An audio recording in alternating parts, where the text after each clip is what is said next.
two bigoted, anti-black, non-black people really decided to sit around to tell black people how they should feel about racial slurs. The idea of the N-word is still like it's stronger than I thought it was. I thought people would be able to, you know, see that this is just a word. Any white man just utters a spell like Voldemort and you just become an animal. At this point, Sneako's takes aren't even surprising anymore. America should remain a white majority country. Only holds the meaning that we still attribute to it because slavery is over. You're saying he kisses ass to white supremacists and is obsessed with the black community, just like Marvin is. Thing is that when it comes to black people, they just like to cry, they like to complain, they don't want to take accountability for anything. It's everyone else's fault. And the fact that he keeps speaking on the black community, even though he's not black and has no connection to us, further proves that obsession. Because there are so many other things that he could be speaking about, but he chooses to make anti-black content. What is positive about black American culture? Where's the positivity? Like everything that hip hop promotes,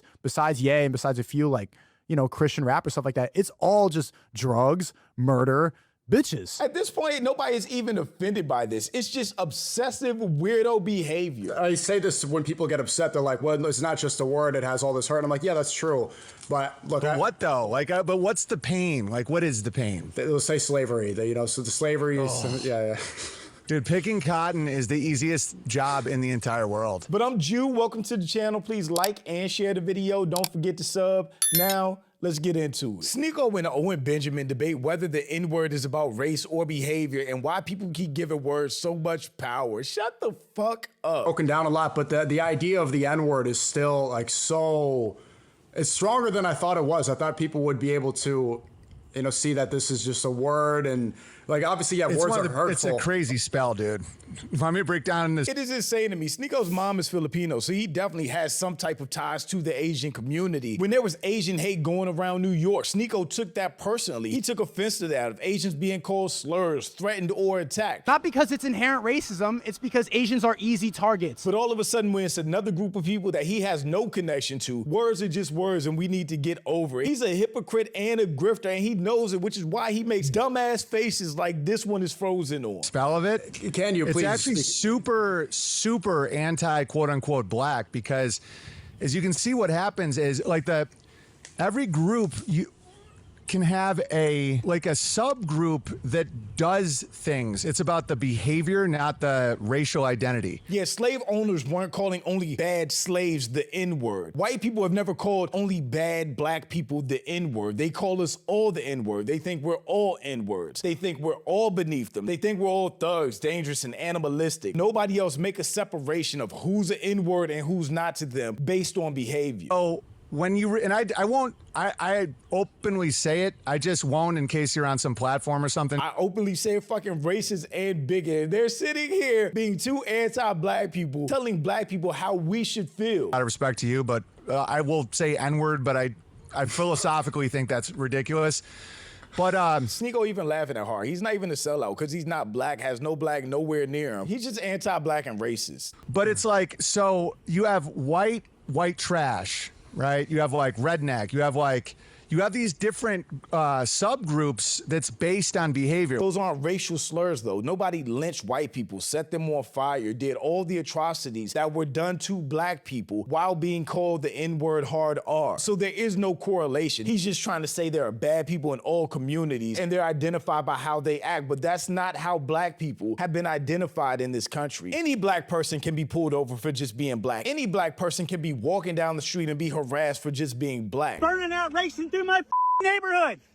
Burning out racing through my told you not to. Get out my face. I'm not in your face. There's no distinction that America makes between good black people and bad black people. Therefore, the argument he's already trying to make is irrelevant. Like if you have a white guy doing meth, stealing copper, oh, white trash, right? If you remove that ability, like that Chris Rock joke, nailed it in the 90s. Chris Rock was always wrong for that joke, and he gave ammunition to people like this to try to draw a line between a good black person and a bad black person, when that's never mattered to racists anyway. Everything white people don't like about black people really don't like about black people. Because it gives people that don't like us ammunition to use against us, and it further just divides black people. We're the only people in this country that have to demonize ourselves in order to be accepted. Because is it a black guy that stole your bike, or is it the N? right? Because being black doesn't make you a criminal. You see how it psychologically flips it, where being black has always been criminalized in this country. There have been centuries of anti-black propaganda against black people that has been spread globally from white people in this country. The 13th Amendment to the Constitution makes it unconstitutional for someone to be held as a slave. There are exceptions, including criminals. The loophole was immediately exploited. What you got after that was a rapid transition to a mythology of black criminality. Animals, beasts that needed to be controlled. You better believe it. They make no distinction about whether your pants are sagging or not, about whether you have tattoos or not. If you're black, you're automatically suspect and a target. So him saying right now there's a distinction is bullshit, because there is no distinction when they see us. you see how it psychologically flips it, where then people start saying, oh, black people commit 50% of the murders or whatever. And you're like, no, hard ends. Right? It's like hard ends isn't a thing. Hard R's he means. But these people are out of touch, don't know what they're talking about. They need to talk about subjects that are relevant to them in their lives. Because I highly doubt Owen Benjamin even interacts with black people in any way, shape, or form. being black doesn't make you anything. It's not like a defining thing. It's not. That's why I call Jews grabblers, because the Jews did the opposite, where the pejorative is the same word. And I used to do a bit about how the only way you can tell if it's pejorative is in the eyebrows. Like there's Jews and then there's Jews, right? Because that's why I started calling them grabblers. Because grabbling is the behavior. Like you picture the hand rubbing, the loopholing, like the gypsy bullshit grabbler, like the con man, versus just like the identity of a Jewish man. And so the black and hard N is almost like the opposite of Jew and Jew. Like when Bilzerian was on TMZ and they were flipping out on him because he called a fat Jew. It's like, that's literally what the guy is, you know? And they were acting like it was a pejorative, and he's like, Jew, though. It's the same word. Semantics, and they know what they're doing when they're playing innocent, when they're being racist. They're being racist. This whole conversation is fucking racist, and they're acting innocent like it's not. And so when you have, it's so dehumanizing when, if you can convince a black guy that they can't hear a word without losing all their power, oh, that's a brutal spell, man. I feel bad for those dudes. I'm just like, man, that's a rough one, because you just give up all your power. You're just like, yeah, any white man just utters a spell like Voldemort and you just become an animal and freak out. And that's lies. Black people don't become an animal or freak out anytime they hear that word. If anything, it self-identifies a racist more than anything else. Black people know exactly who we're dealing with when we hear that word. And if they get checked for saying it, they get checked for saying it. Play stupid games, win stupid prizes. But black people don't lose their mind, see rare to get triggered. It's just our antennas go up because we know exactly who we're dealing with now. I mean, I'm fortunate that I don't know any of those people personally, but I've seen them on CNN. There's people like that in every group. And I say this when people get upset. They're like, well, it's not just a word. It has all this hurt. And I'm like, yeah, that's true. But look. What though? Like, but what's the pain? Like, what is the pain? They'll say slavery. So the slavery is, yeah. Dude, picking cotton is the easiest job in the entire world. Like, I was trying to grow. Yep. That's who we're dealing with right now. Two non-black people laughing about slavery, saying how easy it was, and why do black people get offended? It's just the word. Sneako is not equipped and should not be having these conversations. But you see now he's at least having it with a racist bigot instead of somebody like DJ Academics where he got embarrassed. People have been exterminated. That's caused other people to realize, hey, we got to make sure it never gets to this again because we know what happened last time. This whole let's kumbaya, let's forget. What are you talking about, Sneako? When I see somebody like this, it disgusts me. Anybody who actually could see any nuance in what he's doing, other than that this guy's a piece of shit and racist, I start looking at you. And that's why I'm questioning you. Only holds the meaning that we still attribute to it because slavery is over. You're saying, so what you just told me, you could disrespect an entire group of people, and your solution to that is that the entire group of people should just not be affected. Cotton, but it died this year. I mean, you can fill a giant bag of cotton and it's like 1 pound.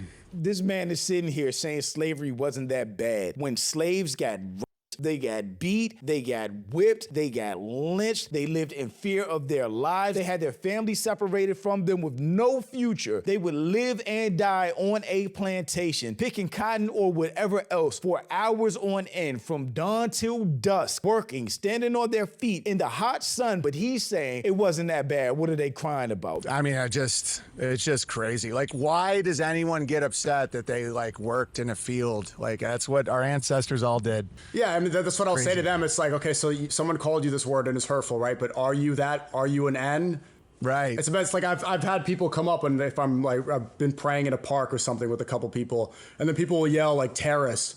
Do you think I'm going to start acting wild and like detonate a bomb? Exactly. No, it's not like this, Exactly. because I'm not a terrorist. So like they'll say these things, but I'm not that. So I'm not going to, I don't care. Also, this guy does not matter to me, so why am I going to give him an emotional reaction? Exactly, dude. Sneako is a grifter that really doesn't identify with any community for real, because he has no real attachment to any community. Why would anybody get offended or feel a way about words or terms that have no impact to them or their community? Having a full racist conversation about Black Americans and our communities with no Black American involved is just some whole shit. And it proves that Sneako is scared of real conversations where he keeps getting exposed for not knowing what the fuck he's talking about. A lot of white supremacists actually did like him because he was also advocating for segregation. White supremacists did not like Malcolm X. Get the out of here. So many white supremacists are like, oh, this guy wants them to be by themselves? Okay, cool. Let's embrace him. America should remain a white majority country. You are advocating for people whilst aligning yourself with people that are going to hurt your folks. A lot of people in your circle oftentimes perpetuate a lot of anti-Black rhetoric,